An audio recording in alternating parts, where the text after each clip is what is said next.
In today's practice IELTS speaking test, I have Kabir from Bangladesh, who's doing the IELTS test so he can go to do his master's in the United States.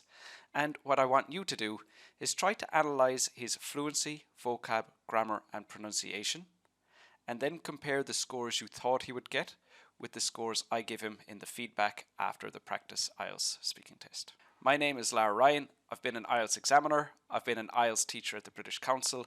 I have over a decade of experience helping IELTS students achieve their IELTS scores, and I'm the founder of Complete Test Success. Let's just get started with part one. Yes. Now, I'm going to ask you some questions about your home. Do you live in a house or an apartment? Actually, I'm living in apartment. It's a big 7 stories building. My apartment situated in 3rd floor is on the north-facing apartment. It's well decorated house, I think so. It's quite good place as well. Do you spend a lot of time in your home? Not actually. I'm not gonna stay in the home. As I'm a really busy person. I like to stay outside with my friends or learning English. But sometime, at least, I think it would be good to spend a couple of time with my family. How often do you have visitors? In our country, actually, it comes very often. Actually, in our tradition, actually, always different kinds of visitors come in my house, and we interact our feelings and different kinds of thoughts with neighbor and relatives. In which room do you normally entertain your visitors? There is extra room for visitors. That's called guest rooms. So we just show them the room. They just get in there and just relax, or just sometimes we just hang out together in the room. This is north facing room. That's just for especially for guests and the other sides. Thank you. Now I'm going to ask you some questions about flowers. What is your favorite kind of flower? My favorite kind of flower is rose. It has a nice fragrance and it's a symbol of love. So I would say that's my favorite. And there is a more jasmine or something like that. But I would prefer the rose is much fragrant flower in the world, I think so. Do you ever buy flowers for your home? Actually, I like to keep some flower on my reading table. I just bought flower, at least once a week. Actually, that's it. It's a nice vibration when I put in the table flowers. So yeah, I do that sometimes. Have you ever planted flowers? Yes, when I was in the kid, like 6th grade student, I had a plantation top of my building, and there was like 20 flower top in the top. So it was my hobby at least when I was in the kid actually. So I planted sometime when I was kid. Do you think flowers make a good gift? Flowers is a symbol of love. So in that case, I would say flower is a kind of nice impression. If I give someone to flower, it would be nice and amazing. So he or she will feel amazing. So it's a symbol of love. Now I'm going to ask you some questions about barbecues. Do you enjoy barbecues? I do enjoy barbecues. Sometime, at least once or twice in a month. Actually, there is some people around me, living around me. So they call me, let's have a party. And that's always comes out in the barbecue.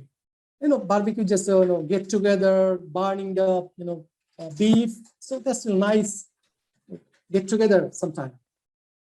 What is your favorite barbecue food?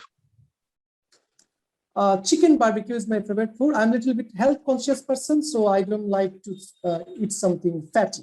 So chicken is less fatty food. So that's my favorite actually. Do you ever have barbecue parties at your home? Yes, as I mentioned earlier that I've always organized at least once in a month barbecue party, and I call my close friend to my home, and we hang out and entertain ourselves. Do you prefer gas or coal barbecues? I think so. Coal barbecue is easier. Gas is not actually expensive in our country, so we use. I prefer coal barbecue. That's the real easiest one. Thank you. Thank you. Now I'm going to give you a topic, and I'd like you to talk about it for 1 to 2 minutes. Yes. Before you talk, you have 1 minute to think about what you're going to say. You can make some notes if you wish. Do you understand? Yes. I'd like you to describe an indoor game you played as a child. Okay, so while Kabir is making his notes, let me just remind you that I offer this one-on-one practice IELTS speaking service on my website, and you can find the link to that in the video description. Okay, Kabir, and you can start speaking now, please. Okay. Thank you for the topics. Actually, I'm going to talk about the indoor game I played when I was a child. When I was a child, I always liked to play badminton. That was actually my passion and my hobbies. Sometimes it's hard to find a place in local area, so that's why my father took me nearest leisure center for playing badminton.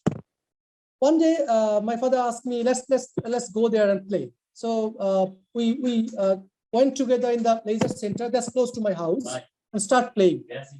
When I get the leisure center, that was really amazing. It's everything all in order. There is so many people are playing and really good environment. Then someone asked me, let's play together. There is a two-way we can play the badminton, single or double. There's certain rules. I'll go there later. But that was really exciting moment. Suddenly, I made so many friends. Everybody just so cordial to me and asked me, you just let's play together. It's really healthy way to control our health. Then when I start playing with one of our childhood friends, we met in the leisure center. That was really hard. He was really expert on the badminton. I couldn't cope up with him. It's really, really exciting. And he showed me how to do the mash, how to serve the ball. I mean the court. That was I learned from him. There are certain rules that I need to mention. In the badminton, if you have to follow that, there is a when you throw the flower to opponent, he cannot just let the flower on the flower in the floor. If someone does, it means that you lose the point. That's the basic rules of the play. But I just got these rules after a couple of days. It's very easy and thank you. Not to understand. Yeah, thank you. Thank you. And do you still play this game?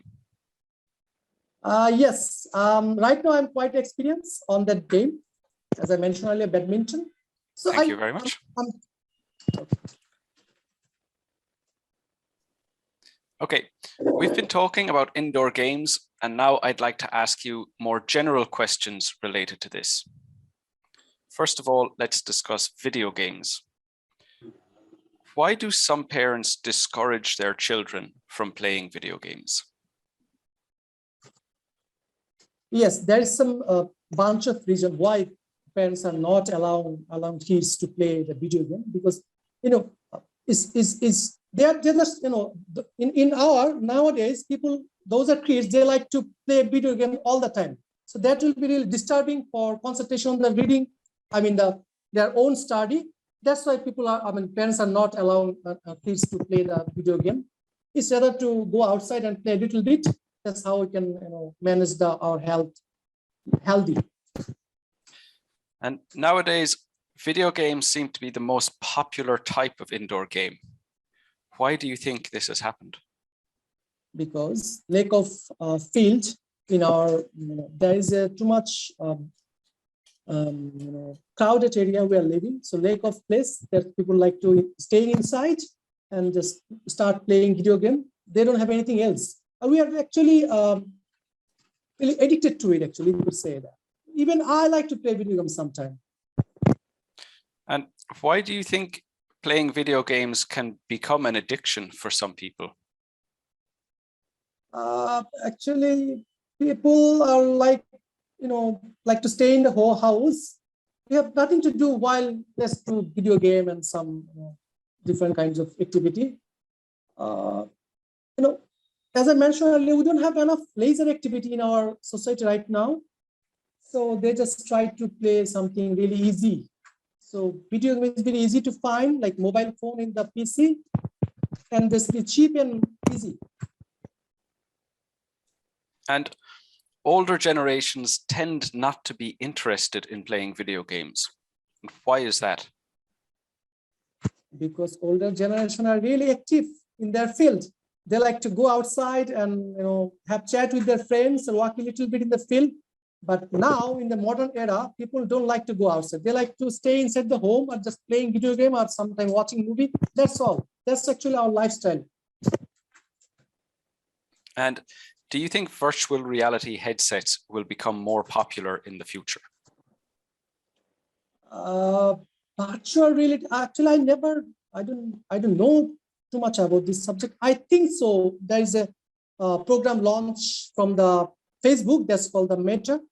That's the virtual reality. It will come real in the in the long run. I think within a couple of years. So let's see. And now let's discuss outdoor games. What skills can children learn from outdoor games that they cannot learn from indoor games? Yes, there is a couple of, that's called socialism. If people can, like children go outside, they can find new friends, they can interact their feelings, they can be more socialized and physically active. That cannot possible while they are in the home. And why do you think that is? I think so. Say that question again, please. And why do you think that they can only do that with outdoor games?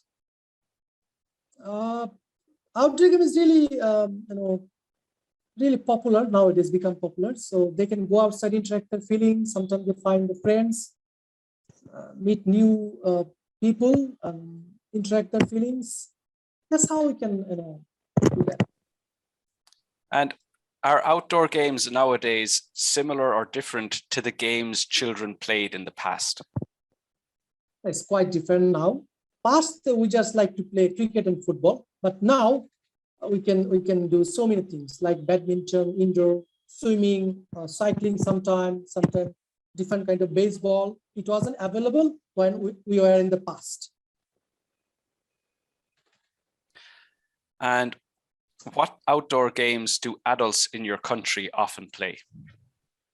That's called tennis, actually. Those are adult. They are really popular those are really adult. Tennis, I would say, the only game they like to play. Actually, it's really common in our country. But sometimes I played, but not too much. And why does society expect adults not to play games that require imagination? Imagination is kind of a thing that's called hypothetical thing. We imagine so many things, but it's not possible in the reality. So people think different perspectives. So I don't know, actually. I'm on my perspective, I would say I like to imagine something that I can make it possible in the reality. Thank you very much. That is the end of the IELTS speaking test. Thank you so much. You're very welcome. Okay, how are you feeling after that? Third part was really quiet, and I mixed up with a little bit, I think so. Yes. The third part will always be the most difficult. That's completely normal. Yes. I would say just to go through your scores, starting with fluency, you're very well able to develop your ideas. The ideas come to you quickly and you're able to communicate them without pausing. You don't need to stop to think of vocab. You don't need to stop to think of your ideas. So you'd get a band 7 for fluency. Yes. You're pretty much always on topic. You're always talking about what the question was. You don't go off topic. You don't talk about other things. You don't repeat yourself, and you don't need time to think. So fluency is a band 7. Your vocab is a band 6. Now, when we were speaking before the test, you had a much higher level of accuracy. Yes. So the words that you needed to use were the words you were using. But Yes. sometimes I feel like you're just trying to get the ideas out as quickly as possible. Yes, it's true. It's true. And sometimes the right word doesn't come, but you just use whatever word comes to your mind. Yes. Yes. So I would say even just slowing down a little bit to give yourself a chance to think. Sometimes it might be, just before you start to answer the question, give yourself a moment to think about what your ideas are. But sometimes it just feels like you're just going so quickly and you're making a lot of mistakes with collocations. So using the wrong words together. I can always understand what you're saying. I can always understand the ideas that you're communicating. So you can communicate well. But when it comes to the IELTS test, it's not using the right words or not using the correct collocations. That happens a lot. Yes, true. So you're saying things like, when I was in the kid, instead of when I was a kid. I'm a little bit health conscious person, would just be I'm a little bit health conscious. So there is a 2-way we can play badminton. So that there are 2 ways we can play badminton. So just adding in extra words. Yes. One word you didn't know, and this rarely happened, but you're calling in badminton, we call the thing you hit, it's called a shuttlecock. Yeah, I didn't know. But I didn't know that. I assume it's flower in your language. Yes. So you just translated it. So I still knew what you meant, from the context of what you were saying. You were talking about the kids playing outside. You said they can interact their feelings, but it would be like they can share their feelings. Yes. Or they can interact with one another. But that's, it was kind of like, it was either 2 ideas put together or just the wrong vocab. You're setting the context, talking about the past, but you just said past we just played badminton, but it should be in the past we just played badminton, or whatever the phrase was. So you didn't have in the, so again it was shortened. And at the end you said when we were in the past, not when we were younger or in the past. So again, it's just I'm always able to understand you, but it's the accuracy. And funnily, it felt like your accuracy was better before the test. So it's, you can always improve your vocabulary. Like there's nobody in the world who can't potentially improve their vocabulary further, including myself. So, still continue to work on vocab. Okay, I'll do that.